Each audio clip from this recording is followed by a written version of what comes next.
Class 12 political science के हम cartoon based questions देखेंगे। तो इस फर्स्ट पार्ट में हम 4 चैप्टर्स कवर करेंगे। फिर जो नेक्स्ट पार्ट आएंगे उसमें और 4 चैप्टर्स और देन 4 and 4 करके हम पूरी पूरी जो बुक है उसके कार्टून्स कवर कर लेंगे।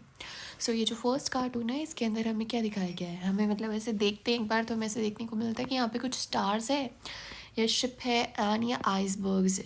आइसबर्ग्स है और शिप है तो शायद ये टाइटैनिक शिप के तौर पे दिखाई गई है, एंड स्टार्स हैं तो शायद ये यूरोपियन यूनियन के हिसाब से दिखाई गई होगी। तो यहाँ पर 15 स्टार्स दिखाए गए हैं जो कि उसके मेंबर्स हैं उनको रिप्रेजेंट कर रहे हैं। जो यूरोपियन यूनियन है ना इसमें 12 स्टार्स ही रखे गए हैं, और क्यों उसका रीज़न कमेंट में बताओ या थोड़ी देर बाद में मैं बताऊँगी। तो जो यूरोपियन यूनियन है, ये जो शिप है, इस शिप को यूरोपियन यूनियन बताया गया है। और ये जो मेंबर नेशंस थे ना यूरोपियन यूनियन के, इन मेंबर जो नेशंस है इन्होंने सोचा था कि हम क्या करेंगे, यूरोपियन यूनियन के लिए एक कॉमन कॉन्स्टिट्यूशन बनाएंगे। बट ये जो इनका इनिशिएटिव था ना to draft the common constitution, ये फेल हो गया था। क्यों? क्योंकि बहुत सारी हार्डशिप्स आई थी, शायद कुछ मेंबर्स को कोई चीज़ नहीं पसंद आ रही है, किसी को कुछ नहीं पसंद आ रहा। और ये जो हार्डशिप्स थे ना उनको सिग्निफाई किया गया है इन आइसबर्ग्स की हेल्प से। अब यहाँ पे टाइटैनिक चूज़ क्यों करी? टाइटैनिक इसलिए चूज़ करी गई है कंपेयर करने के लिए क्योंकि टाइटैनिक को हम लोग बोलते थे कि ये एक अनसिंकेबल शिप है। बट हकीकत बात ये है कि कुछ टाइम बाद में जाके जो टाइटैनिक है वो डूब गई थी। तो उस टाइम पे लोगों को लगा कि जैसे यूरोपियन यूनियन है वो भी टाइटैनिक की तरह थोड़े टाइम बाद में डूब जाएगी, यानी जो यूनियन है वो कोलैप्स कर जाएगी। बट ऐसा हुआ नहीं। देन ये यूरोपियन यूनियन का फ्लैग है, इसमें 12 स्टार्स है और 12 नंबर इसलिए रखा गया है क्योंकि 12 जो है it is a symbol of perfection, completeness and unity in the west. और ये जो सर्कल है, गोल्डन स्टार्स का जो सर्कल है, इसका मतलब होता है solidarity, harmony among the people of Europe. अब ये जो ईस्ट एशियन नेशंस वाला जो ये है, इसमें मनमोहन सिंह को दिखाया गया है, कंपटीशन लिखा है and we will have to get used to it. तो ये चीज़ क्या है देखते हैं। देखो, ईस्ट एशियन नेशंस में सबसे पहले कौन आता है देखते हैं। जो आशियान कंट्रीज़ है वो आती है, China, Japan and south Korea and all है, वो सब आते हैं। एंड जो डॉक्टर मनमोहन सिंह यहाँ पे दिखाए गए हैं वो एज अ प्राइम मिनिस्टर नहीं दिखाए गए, वो दिखाए गए as a finance minister. Look east policy जो है वो आई थी 1991 के अंदर। उस टाइम पे जो मनमोहन सिंह थे, डॉक्टर मनमोहन सिंह, वो फाइनेंस मिनिस्टर थे अपने, एंड प्राइम मिनिस्टर थे PV Narasimha Rao. Look east policy क्या थी कि हम लुक ईस्ट, नाम से पता चल रहा है कि ईस्ट की तरफ देखना है, अपन को ध्यान देना है ज़्यादा। तो ये था कि जो ये वाले जो ईस्ट एशियन नेशंस हैं इनके साथ में इकोनॉमिक टाइज को इन्हेंस करना, कल्चरल कनेक्शंस बनाना और सिक्योरिटी कॉपरेशन के लिए भी काम करना। अब दुनिया में उस टाइम पे क्या चल रहा था, ये जो 1991 का जो टाइम था, इस टाइम के आसपास में अपने क्या हुआ, इंडिया में ये जो LPG रिफॉर्म्स आए थे, जैसे लिबरलाइजेशन, प्राइवेटाइजेशन एंड ग्लोबलाइजेशन। तो इनके इस टाइम पे क्या था, दुनिया में काफ़ी कंपटीशन चल रहा था। तो इस कंपटीशन में पहले क्या था, हम सेक्लूडेड थे, खुद की कंट्री अंदर ही अंदर ट्रेड वगैरह करती थी, बाहर नहीं जाते थे हम लोग ज़्यादा। तो इस चक्कर में क्या हुआ, अगर कंपटीशन था, हमारे पास पैसे नहीं थे, हमें लोन वगैरह चाहिए था, तो वो जो सारा टाइम था ना, उस कंपटीशन वाले टाइम पे क्या हुआ, हमें ये चीज़ की ना ज़रूरत महसूस हुई कि हम क्या करें, आसपास के जो नेशंस हैं ना उनके साथ में इंटरेक्ट करें। और साथ में ये कंपटीशन, कौन सा कंपटीशन है, ये कंपटीशन है उन नेशंस के साथ में जो कि इन ईस्ट एशियन नेशंस के साथ में क्या है, टाइज बनाना चाहते हैं। We will have to get used to it का मतलब ये है कि यहाँ पे किस चीज़ के लिए हमें यूज़ होना पड़ेगा, इन कंट्रीज़ के साथ में इकोनॉमिक टाइज वगैरह बनाने के लिए हम लोगों ने फ्री ट्रेड एग्रीमेंट्स वगैरह साइन करे थे, जैसे सिंगापुर के साथ में साइन किया था। तो इससे टैक्स वगैरह की कमी हो रही है ना अपने इंडिया में, मतलब टैक्स कम हो रहा है, देन कुछ नुकसान हो रहा है, बट इनके साथ में टाइज बना रहे हैं तो कुछ फ़ायदा भी हो रहा है। तो we will have to get used to it करके बोला गया था। देन चाइना का इन्फ्लुएंस बहुत बढ़ रहा था तो उसको काउंटर भी करना था।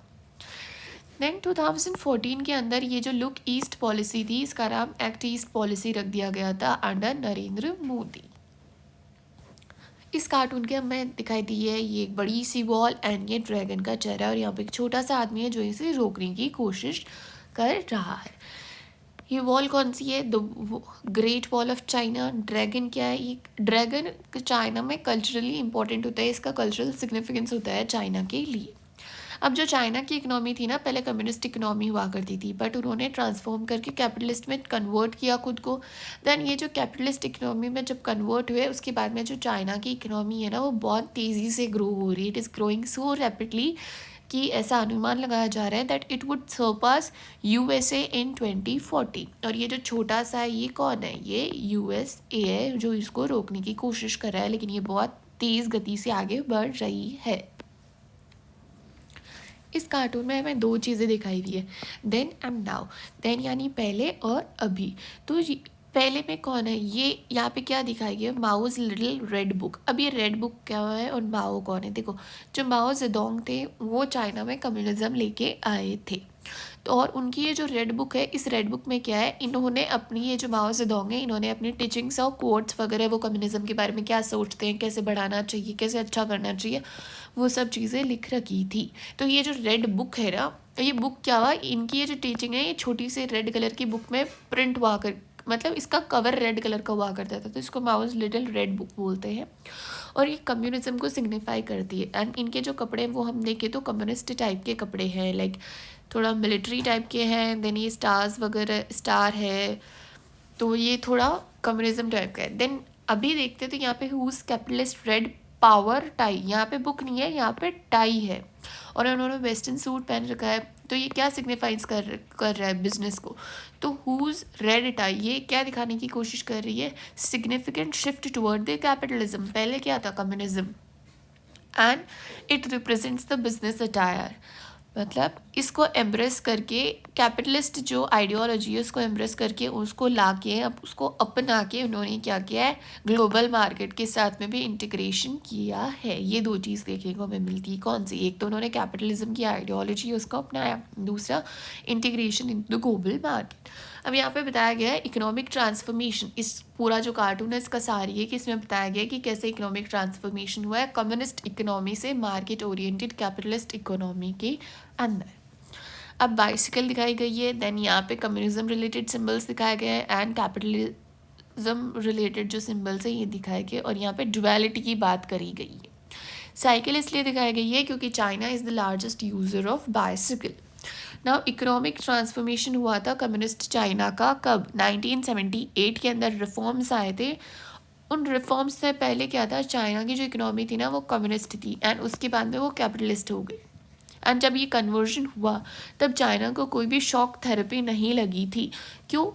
क्योंकि उन्होंने ग्रेजुअल चेंजेस किए थे, यूएसएसआर की तरह उन्होंने बिल्कुल सीधे एकदम पूरे के पूरे चेंजेस नहीं कर दिए थे, एक एक करके कर रहे थे, तो इनको कोई शॉक थेरेपी वाली जो चीज़ थी वो नहीं आई थी।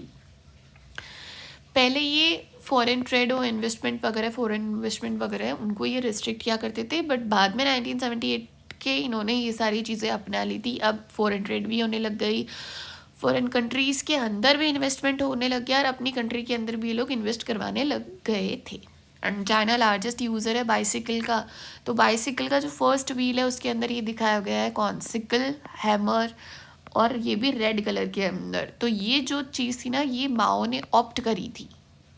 ये जो कम्युनिज्म का सिंबल हो गया ना, ये सिकल एंड हैमर जो है, सिकल जो रूरल पेजेंट्स वगैरह है उनका, एंड हैमर जो अर्बन लेबरर्स है उनका। देन जो सेकंड व्हील है उसमें डॉलर साइन दिखाया गया है। जो ये डॉलर साइन है इसके अंदर क्या है? ये हु जिंदाओ जो है उन्होंने अडॉप्ट किया था, एंड ये कैपिटलिस्ट है। तो ये किसका? ये सिकल एंड हैमर किसका? कम्युनिज्म का। एंड डॉलर साइन किसका हो गया? कैपिटलिस्ट का। तो इसमें डुअलिटी शो हो रही है चाइना की, कि चाइना ने क्या किया है, इकोनॉमी के अंदर तो कैपिटलिज्म है, वो है इनके अंदर, कैपिटलिस्ट इकोनॉमी है इनकी। और वेलफेयर, जब लोगों के वेलफेयर की बात करें तो उस मैटर में ये लोग क्या है? कम्युनिज्म है। तो चाइना इन दोनों के थ्रू चल रही है, यानी इकोनॉमी के अंदर तो कैपिटलिस्ट एंड वेलफेयर के अंदर कम्युनिस्ट। इसमें हमें दिखाया गया है कि ये जो परवेज़ मुशर्रफ है, इन्होंने कोई कैलकुलेशन बिठाई है यहाँ पे, एंड बोला है कि I am always good at calculation. Then this cartoon comments on the dual role of Pakistan ruler Pervez Musharraf as the president of the country and as the army general. तो क्या है, अगर हम पहले पाकिस्तान के हिसाब से देखें तो इवन अभी भी, मतलब परवेज़ मुशर्रफ के पहले, तो वहाँ पे ऐसे काफ़ी देखने को मिल रहा था कि जो प्रेसिडेंट हुआ करते थे पाकिस्तान के, उन प्रेसिडेंट्स को क्या करते थे, वहाँ के जो आर्मी जनरल है वो हटा देते थे और खुद वहाँ के प्रेसिडेंट बन जाते थे और कंट्री को रूल किया करते थे। मतलब वहाँ पे मिलिट्री कूप काफ़ी हुआ करता था। तो मुशर्रफ ने ये कैलकुलेशन यहाँ पे इस हिसाब से बिठाई है कि अगर मैं प्रेसिडेंट रहता हूँ और आर्मी जनरल है जो नहीं रहता हूँ, तो मेरे पास कोई पावर नहीं होगी, क्योंकि कल को कोई आर्मी जनरल आएगा और मुझे हटा देगा। देन ये वो होता है कि अगर मैं आर्मी जनरल रहता हूँ एंड प्रेसिडेंट नहीं रहता हूँ, यानी आर्मी जनरल एंड प्रेसिडेंट नहीं, तो भी मेरे पास कम से कम आर्मी जनरल है उसकी पावर तो होगी। बट अगर मैं दोनों रहता हूँ तो मेरे पास बहुत ज़्यादा पावर होगी। तो ये जो मुशर्रफ है, परवेज़ मुशर्रफ है, he wants to command country बहुत मिलिटरीली एंड एडमिनिस्ट्रेटिवली, ताकि ये अपनी जो पावर है उसको स्ट्रेंथन कर सके। क्योंकि अगर मिलिटरीली ये पावरफुल नहीं होगा तो शायद इसकी जो प्रेसिडेंटशिप है वो नहीं चलेगी अच्छे से, क्योंकि पाकिस्तान में प्रेसिडेंट का सर्वाइवल बहुत मुश्किल है without the military support. Then Pakistan does not have a true democracy, हमें ये चीज़ देखने को मिलती है। ये जो दो चीज़ें हैं ना, ये हमें देखने को मिलती है इस कार्टून से। Then army general Pervez Musharraf led military coup in 1999 and later got himself the position of president as well।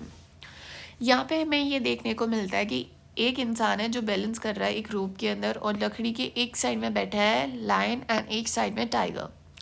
And यहाँ पे राजपक्षे लिखा हुआ है एंड यहाँ पे सिन्हेला हार्डलाइनर्स और यहाँ पे लिट्टे। सो ये किस कंट्री का है? ये है श्रीलंका का। एंड ये राजपक्षे कौन है? ये वहाँ के फॉर्मर प्रेसिडेंट है महिंद्र राजपक्षे, यानी ये एक पॉलिटिकल फिगर है।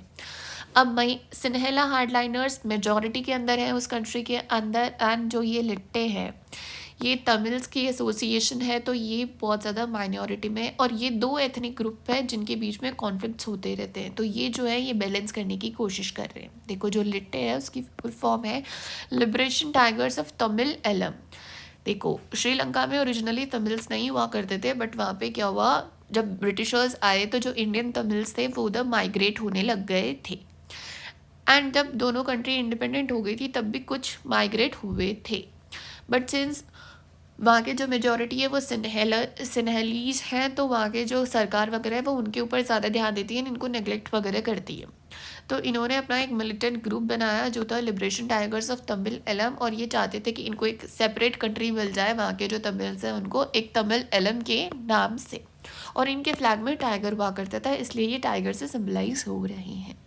तो ये जो प्रेसिडेंट है Mahinda Rajapaksa, he is trying to balance the ethnic conflict between Sinhalese hardliners and LTTE militant group.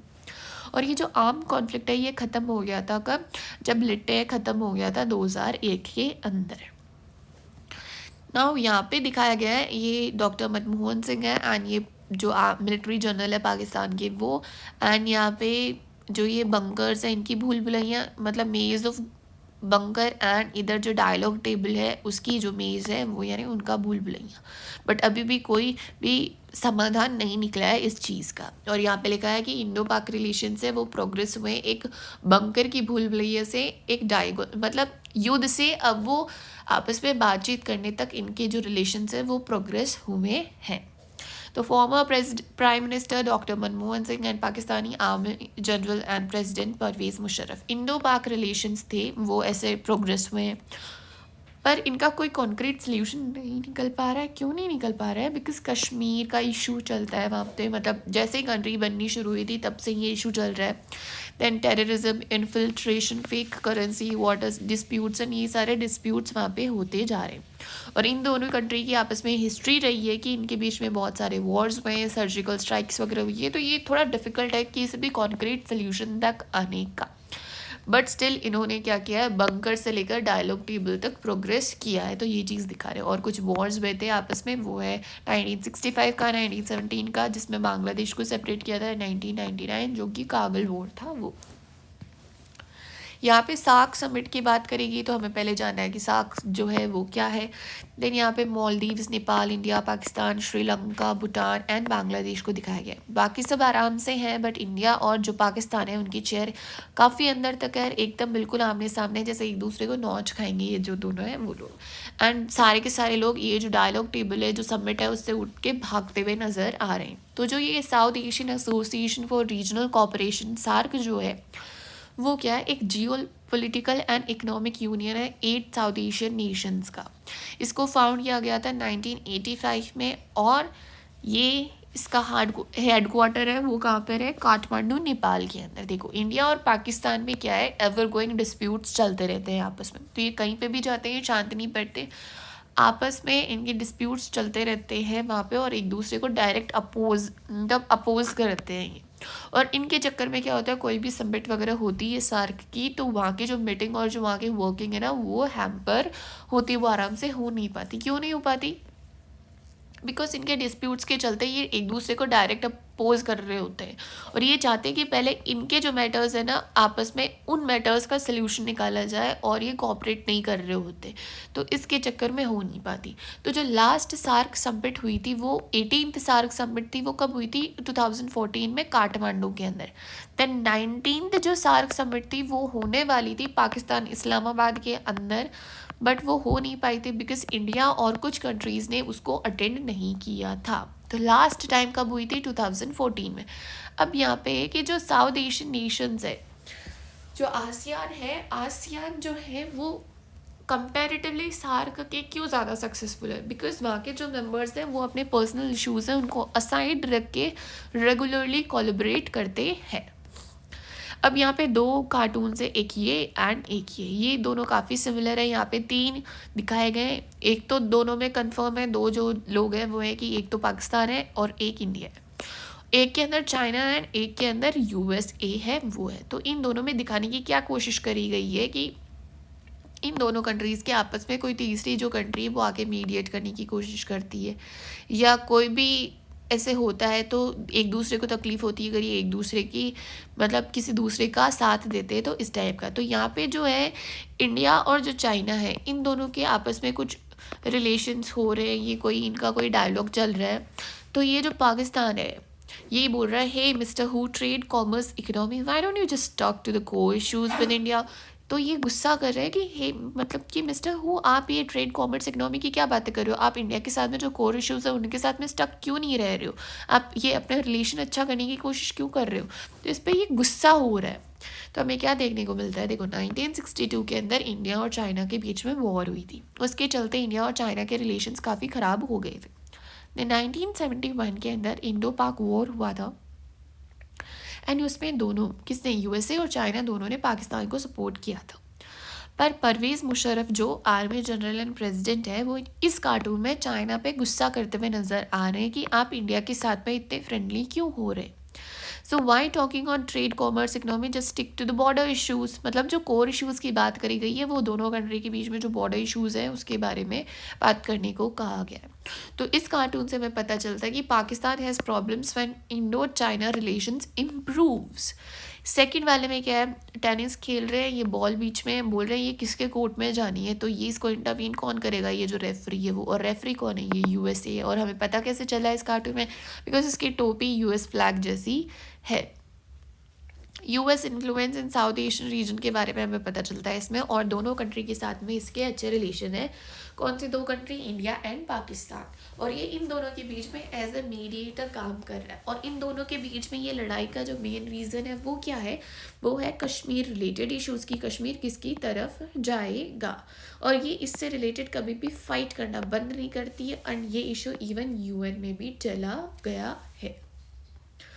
ये जो है, ये जो सिंबल है किसका है, ये यूनाइटेड नेशंस ऑर्गेनाइजेशन का सिंबल है, मतलब यूनाइटेड नेशंस का सिंबल है।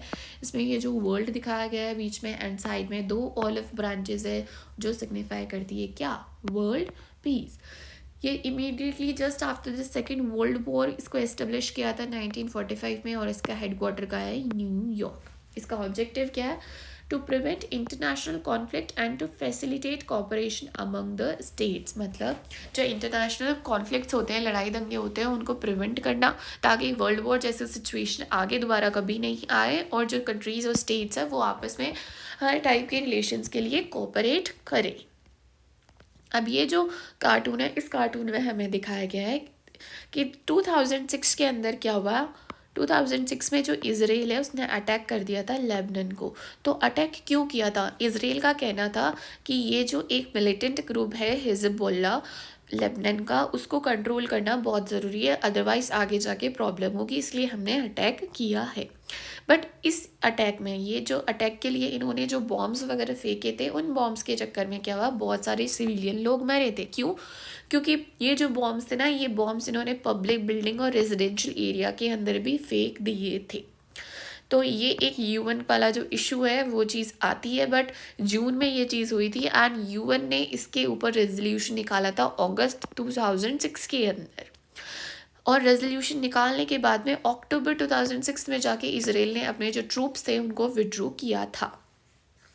नाउ लोगों का अब कहना है कि अगर if UN took action sooner, then loss of life and the property could have been minimized. अगर UN और जून में ये चीज़ हुई थी तो जून में इस चीज़ को कंप्लीट कर लेता, इसके ऊपर एक्शन लेता, उनको विड्रॉ करवा लेता, तो शायद इतने जान माल का नुकसान नहीं होता। तो इससे हमें पता चलता है कि UN इतनी इफेक्टिव नहीं है। हमें क्या पता चलता है? इसकी इनफेक्टिवनेस। और ये जो आदमी जो हमें दिखाया गया है, मतलब इस आदमी, ये जो बीच में आदमी खड़ा है, इसके ऊपर ये बॉम्ब्स वगैरह फेंके जा रहे हैं, इधर कंट्रीज़ हैं बहुत सारी, एंड इसने हाथ में ले रखा है लेबनान यूएन रेजोल्यूशन करके, स्टिल इसके ऊपर फेंका जा रहा है। तो ये कौन है? अब इसकी बात करते हैं। ये कोफी आनन है and he is the UN secretary general. मतलब जब लेबनान पे ये जो अटैक हुआ था उस टाइम पे जो यूएन के जो सेक्रेटरी जनरल थे वो कौन थे? कोफी आनन। और इनको नोबेल प्राइज़ मिला था 2001 में। तो इनको दिखाया गया है। अब इसमें क्या है कि डिस्पाइट द रेजोल्यूशन, मतलब इसमें हमें शो क्या कर रहा है? इसमें शो कर रहा है कि भले ही रेजोल्यूशन को पास कर दिया गया था बट स्टिल कोई भी इमीडिएट फॉलोअप, कोई भी इमीडिएट एक्शन नहीं लिया गया उस रेजोल्यूशन के ऊपर, इसलिए बहुत सारे लोग मरे और प्रॉपर्टी डैमेज हुई। Despite the resolution being passed, there was no immediate follow-up, due to which many died and property was damaged. It shows the ineffectiveness of UN and its Secretary General. अब आता है ये Darfur के जो humanitarian crisis से उनकी बात करी गई है। देखो, दारफुर सूडान के अंदर 2003 से लेकर अभी तक ह्यूमैनिटेरियन क्राइसिस है वो होते आ रहे। अब हम एक बात देख लेते हैं यहाँ पे कि क्या है, ये याद रखने की ज़रूरत नहीं है, जस्ट मैं बता देती हूँ कि हुआ क्या था। यहाँ पर क्या हुआ था, दारफुर के अंदर जो नॉन अरब ग्रुप्स थे ना, नॉन अरब जो लोग थे वहाँ के, वहाँ उन्होंने कुछ रिबेल ग्रुप्स बनाए थे और उन्होंने गवर्नमेंट के खिलाफ रिवोल्ट कर दिया था कि वो लोग है ना, उन लोगों को क्या कर रहे हैं, नेग्लेक्ट और डिस्क्रिमिनेट कर रहे हैं। बट वहाँ के जो प्रेसिडेंट थे, गवर्नमेंट ऑफ प्रेसिडेंट उमर अल बशीर, जो प्रेसिडेंट थे उमर अल बशीर, उन्होंने क्या किया, रेगुलर आर्मी की जगह पर मिलिटियाज की जो आर्मी थी जंजावीद करके, उनको बोला कि तुम इनको सप्रेस वगैरह, कंट्रोल वगैरह करो। तो उन मिलिटियाज ने क्या किया, एक कैंपेन चलाई, स्कोर्च्ड अर्थ कैंपेन। उसके अंदर इन्होंने क्या किया, जो विलेजेस थे उनको, मतलब जो ये नॉन अरब ग्रुप्स थे ना, इनके रिबल ग्रुप्स वगैरह थे, तो ये नॉन अरब जो लोग थे, इन लोगों के जो विलेजेस है उनको जलाए, उनके जो वेल वगैरह है उनके अंदर जहर वगैरह डाल दिया। तो इसमें हमें देखने को क्या मिलता है कि नॉन अरब लोगों के, मतलब ये कोई एक पर्टिकुलर एथनिसिटी के लोग हैं जिनके लिए ये लोग कर रहे हैं। तो एक टाइप का ये जेनोसाइड हो गया और बहुत सारे लोगों को डिस्प्लेस किया गया, स्टारवेशन की सिचुएशन आ गई, तो इतनी ख़राब सिचुएशन चल रही थी।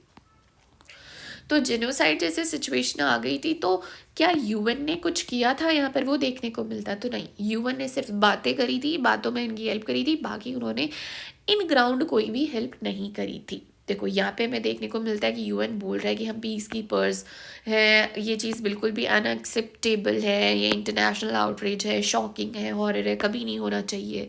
बट एड के नाम पे उन्होंने कोई उनको खाना पानी या सिक्योरिटी वगैरह कुछ नहीं दी थी, ये सिर्फ वर्ड्स ही दिए थे। मतलब जो यूएन है, स्टारवेशन, जेनोसाइड जैसी कंडीशन चल रही थी, डिस्प्लेस हो रहे थे लोग उस जगह से, बट यूएन क्या कर रहा था, यूएन ने सिर्फ और सिर्फ डिबेट्स और स्पीचेस ही कंडक्ट करी थी इसके ऊपर, और किसी भी टाइप की कोई भी टेंजिबल एड प्रोवाइड नहीं करी गई थी यूएन के द्वारा। तो इस कार्टून से हमें पता चलता है, shows that UN helped with words like an unacceptable, international outrage, shocking, horror and never again, but on ground did nothing to help। और इससे भी हमें क्या पता चलती है, ineffectiveness of UN। अब यहाँ पे हमें देखने को मिलती है कि यूएस का डोमिनेंस कैसा है वर्ल्ड की जो पॉलिटिकल पावर है, इकोनॉमिक पावर है, उन सब के अंदर। मतलब यूएस हेगेमनी के बारे में हमें पता चलता है। ये जो चीज़ है, ये जो कार्टून है उसमें देखो, एक साइड यूएन का जो यूएसए की हेगेमनी के बारे में पता चलता है, नॉट यूएन, एंड एक साइड वॉर है। तो if the right one don't get you then the left one will, मतलब अगर जो राइट वन है उससे काम नहीं बना तो लेफ्ट वन वाले से बन जाएगा, ऐसे करके। एंड ये जो आदमी है ये कौन है, एंड यहाँ पे ये 16 टन ऑफ टेनेसी रेनफोर्ड करके ये जो चीज़ है ये क्या देखते हैं। देखो यूएसए का है ना, क्या है, यूएन के ऊपर कंसिडरेबल इन्फ्लुएंस है। क्यों इन्फ्लुएंस है? बिकॉज ये leading founding and permanent member है यूएन का। एंड एक जो बहुत इंपॉर्टेंट फैक्टर है वो ये है कि जो यूएसए है ना, वो फंड्स प्रोवाइड करता है अच्छे खासे यूएन को। अगर वो उसको पैसे देता है तो ऑब्वियसली उसका बॉर्डरमेंट होगा। तो इस कार्टून में हमें देखने को क्या चीज़ मिलती है कि अगर किसी भी कंट्री ने यूएसए को डिसरिगार्ड किया by not listening to UN की बात नहीं मान के, तो यूएसए उसको अपनी बात मनवा के रहेगी by the means of war. और इस वॉर के लिए वो यूएन से कोई अप्रूवल भी नहीं लेगी। तो इससे हमें पता चलता है कि यूएसए कितना डोमिनेट कर रहा है। और ये जो आदमी है ये है यूएसए का प्रेसिडेंट जॉर्ज बुश। अब ये जो चीज़ है ना, ये यहाँ पे 16 टर्न्स वगैरह लिखा हुआ है, ये एक सॉन्ग है। इस सॉन्ग में मतलब डेथ एंड इन सब चीज़ों के बारे में बताया हुआ है। तो ये चीज़ यहाँ पे क्यों लिखी हुई है? बिकॉज, और ये वॉर साइड में इसलिए लिखी हुई है क्योंकि जो यूएस है ना, वाइल यूएसए प्रोजेक्ट्स पावर, मतलब यूएसए खुद को डोमिनेटिंग पावरफुल बताता है, बट इसके एक्शंस की वजह से काफ़ी हैवी कॉस्ट चुकानी पड़ती है वहाँ के जो लोग हैं उन लोगों को, क्योंकि वॉर के अंदर बहुत सारा खर्चा होता है। तो कंट्री एक कंटिन्यूस डेट और कॉन्फ्लिक्ट की साइकिल में जा रही है। अब ये पीस कीपिंग फोर्स से रिलेटेड एक है, तो have you heard the peace keeping force? Do you think this is a paradoxical term? देखो पीस कीपिंग एंड फोर्स भी है, मतलब आप पीस फोर्सफुली कैसे इनेक्ट कर सकते हो किसी जगह पे? तो क्या ये कॉन्ट्राडिक्टरी या पैराडॉक्सियल टर्म नहीं है? देखो ये जो आर्म्ड सोल्जर है ये किसको सिग्निफाई करता है, हम कैसे जानते हैं इसको? नॉर्मली कॉन्फ्लिक्ट्स और वॉर से। और वाइट डव या वाइट पिजन जो है ये एक सिंबल ऑफ पीस है। अब ये जो पीस का सिंबल है इसको कौन टेम करने की कोशिश कर रहा है, कंट्रोल करने की कोशिश कर रहा है? ये जो सोल्जर है, एक आर्म्ड सोल्जर है, वो करने की कोशिश कर रहा है। तो ये कॉन्ट्राडिक्टरी है एक दूसरे का। यहाँ पे हमें शो करता है कि ये कैसे पीस को अचीव करने की कोशिश करते हैं, try to achieve peace in the area of threat. Paradox ये है कि पीस कीपिंग फोर्सेस जो है ऑफर rely on military war and violence to achieve peace. तब ये कार्टून ऐसे बता रहा है कि कितनी अजीब बात है ना, पीस को मेंटेन करने के लिए, पीस को अचीव करने के लिए जो पीस कीपिंग फोर्सेस है ना, वो वॉर, मिलिट्री एंड वायलेंस का सहारा लेते हैं। तो ये जो ऐसी जो पीस है इसकी इफ़ेक्टिवनेस क्या है? True nature of international armed intervention at securing the peace, मतलब ऐसी जो पीस आपने जो हथियार के बेसिस पे, वायलेंस के बेसिस पे, पावर के बेसिस पे इंश्योर करी, अचीव करी, वो कितने दिन चलेगी? तो ये चीज़ मतलब कार्टून ही उसी चीज़ को दिखाने की कोशिश कर रहा है। अब ये फाइटर जेट है जो यूएसए के डॉलर्स है उनसे बना हुआ है कंप्लीट। तो हमें पता चल रहा है कि ये जो वॉर के अंदर कितना पैसा खर्च हो रहा है।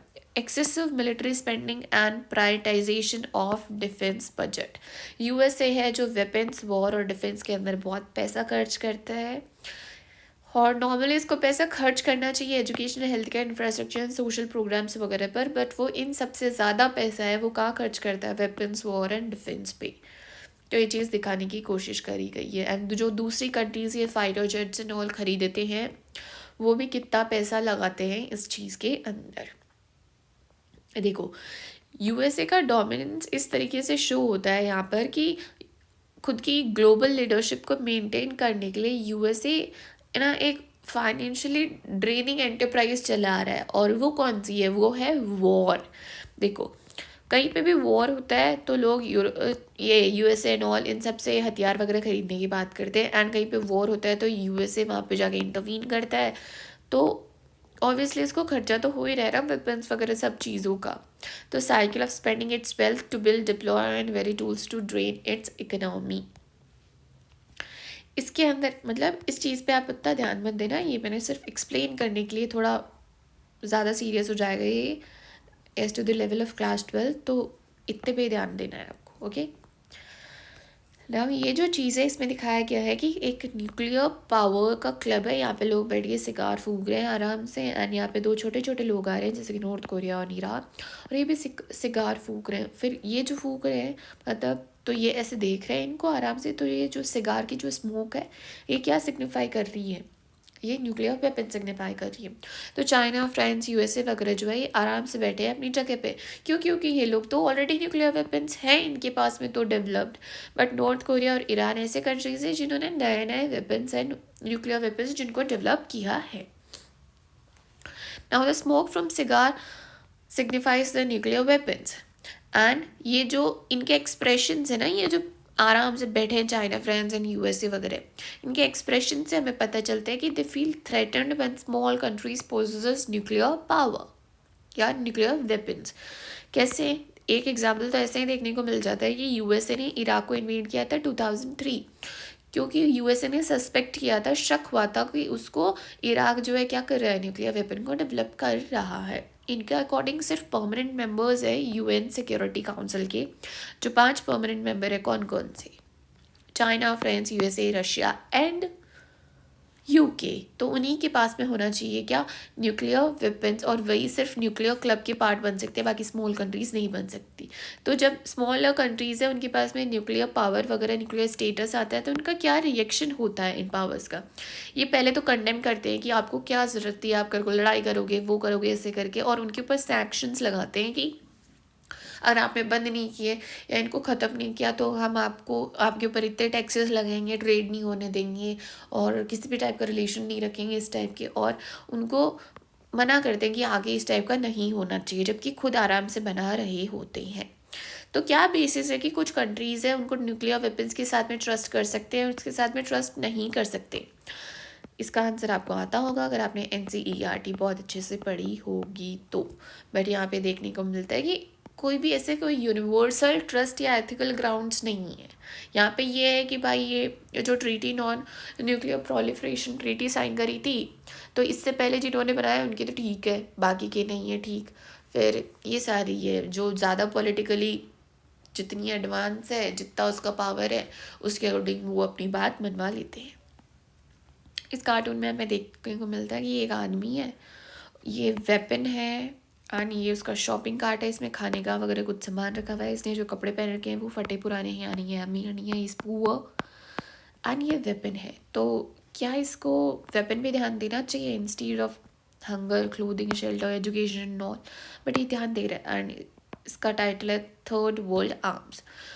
मिसप्लेस्ड प्रायोरिटीज़ की तरफ से भी हम लोग इसको इंटरप्रेट कर सकते हैं, और एक डंपिंग इंटरप्रिटेशन है उसके हिसाब से भी हम लोग इसको इंटरप्रेट कर सकते हैं। देखो, मिसप्लेस्ड प्रायोरिटीज़ के हिसाब से कैसे कि हंगर वगैरह के फोकस करने के बजाय ये मिलिट्री स्पेंडिंग कर रहा है, मतलब इसके कार्ट पूरा भरा नहीं है, कोई बहुत ज़्यादा सामान है नहीं इसके कार्ट में, बट और इसके कपड़े इतने फटे पुराने हैं, स्टिल ये वेपन के ऊपर ध्यान दे रहा है। तो इसको वेपन पे नहीं ध्यान देके अपने बेसिक नेसेसिटीज़ को पूरा करने पे ध्यान देना चाहिए।